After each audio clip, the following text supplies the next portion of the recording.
West ইন্ডিজে নতুন Bangladesh test জিততে করেছে পরিকল্পনা। তরুণ তারকা ভর্তি স্কোয়াড নিয়ে উইন্ডিজের বিপক্ষে টেস্ট সিরিজের প্রথম টেস্টে মাঠে নেমেছে বাংলাদেশ। প্রথম টেস্টের আজ প্রথম দিন।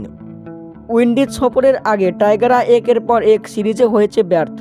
টানা সিরিজ হারের পর উইন্ডিজের বিপক্ষে টেস্ট সিরিজ দিয়েই ঘুরে দাঁড়াতে চায় টাইগাররা। ইনজুরির কারণে সিরিজ থেকে ছিটকে গেছেন অধিনায়ক নাজমুল হোসেন শান্ত ও মুশফিকুর রহিম। মিরাজের নেতৃত্বে উইন্ডিজের বিপক্ষে খেলতে নেমেছে টাইগাররা। উইন্ডিজের বিপক্ষে প্রথম টেস্ট শুরু হয়েছে স্যার ভিভিয়ান রিচার্ড স্টেডিয়ামে। এর আগে এই স্টেডিয়ামে টাইগারদের রয়েছে লজ্জার রেকর্ড। 2018 সালের সফরে প্রথম টেস্টের প্রথম ইনিংসে টাইগাররা মাত্র 43 রানে হয়েছিল অল আউট।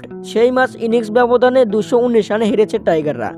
এরপর 2022 সালের সফরেও এই ভেন্যুতে টাইগাররা 7 উইকেটে ম্যাচ হেরেছে।